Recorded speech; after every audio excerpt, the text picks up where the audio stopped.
Anthony Daly here on the end of the line The end of the line, in yes. the Youghal Railway Station, as we all know here. And there's a bit of excavation work going on here, Anthony.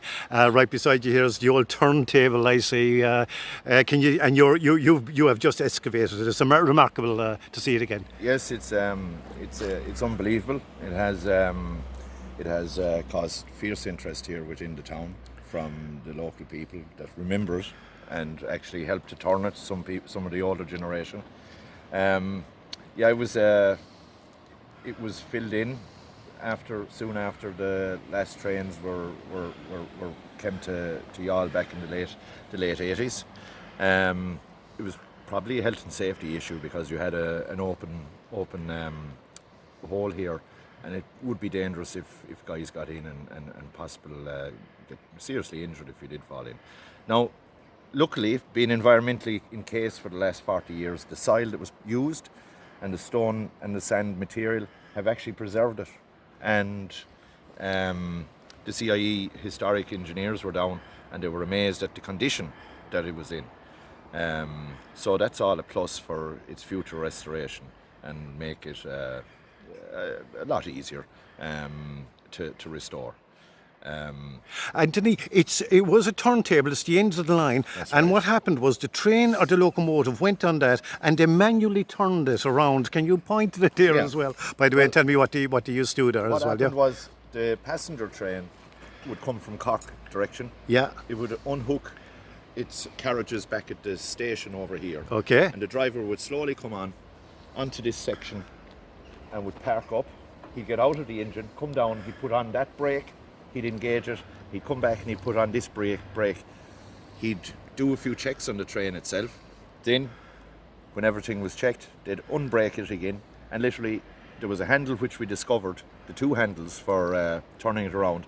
He'd walk around this walkway and turn the whole train around and face it back for Cork. Face it back the way it came from Yeah. again. Have you ever seen a turntable like that in? There is actually one in Connolly Station, restored fully, and there is another one that they are looking at in Kerry to restore. So, it is a unique feature. Modern, when the diesel engines came, they had an engine at either end of the carriages, so there was no need of these turntables anymore, so they became obsolete. So this was a very simple method of using one engine to go both directions. And it worked. It worked. Anthony, I remember back in sometime in the mid-80s, they covered it over with soil or gravel or Yes. something like that. Now, before they covered it over, it was overgrown because the railway service had stopped at that stage by a good couple of years. So it was being with brambles and weeds and all that. Yeah. So they covered it over with some kind of soil, gravel, I remember, and it's just unearthed now. Yeah. The reason for that, why was the reason for covering it like that? It seemed to be preserving it. It was fulfilling two things. As you see, we're alongside the sea here in Youghal, and the salt air will corrode any steel if left out there long enough, and if it's not protected with any paint or that. So the idea at the time was that if they filled it in with the sandy material, it would eliminate the salt getting at the steel. It would cut out that reaction, and which it did. And can we come over here now and you just point out, you mentioned something here about the rivets here and the wheel going round yes. there, but the rivets here they look like something you'd see on a kind of a ship Yes. or something of old or something Well, you like see, that. you have to remember the guys that put these together had no big mechanically way of lifting like we have these days, like big 100-ton cranes. So literally, this was made in situ, and what this is called is hot riveting, and it's the same system as what was used in the Docklands in Belfast to build the Titanic. The same as the Titanic, you reckon, It's yeah? the same system. It's age-old system of hot riveting, and that's what holds all those extra bracing and strinting panels on the structure itself. It's from, and they are in remarkable condition, They're in remarkable even though we're right next door to the sea area here. This was the fear that because we were so close to the salt and the salt air and the sea, that they did not know what condition this would be in until we unearthed it. Anthony does a central piece there. Yes, yes. Does a lot of balancing going on back there. It was- They had some bit of a brain back in the old days. Can you tell me who would have Yeah. been the engineers been responsible for that? Well, I mean, the Royal College of Engineers would have been part of the British force back in the day. They went all over the world when they were colonising different parts of the world. Those guys, the training and the experience and the knowledge that those guys brought to the rest of the world was unbelievable. These guys that actually made this, to do this now with modern technology would be a very difficult job. And it's amazing that this was constructed back in the day. Not alone the foundry, it is actually, to look at it, it's actually a work of art.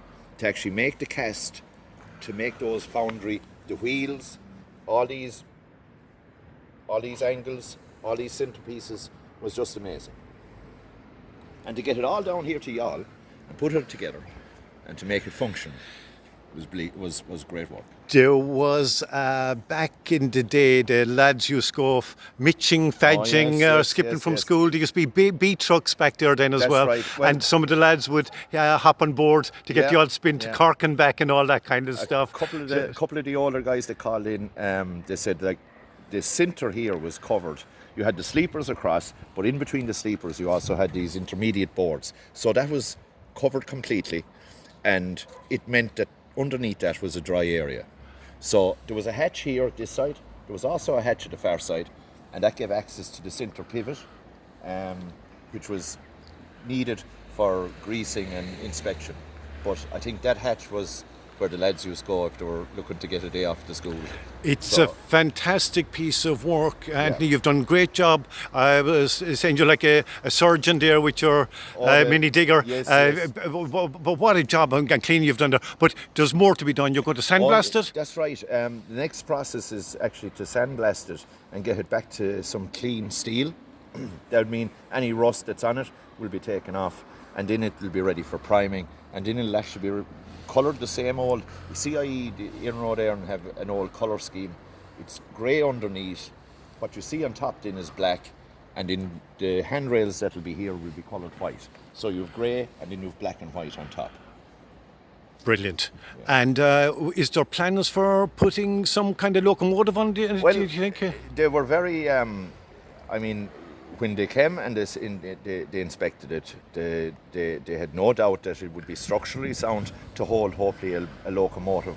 And I'm sure when the heads come together, I'm sure they will find a locomotive somewhere to put it on.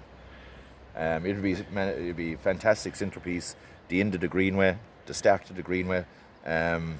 Great focal point for Youghal here. Absolutely. Great and just to finally there, and if we just point back there to the red Victorian style railway station proper, that was operating back in the 60s and 70s and go a century before that.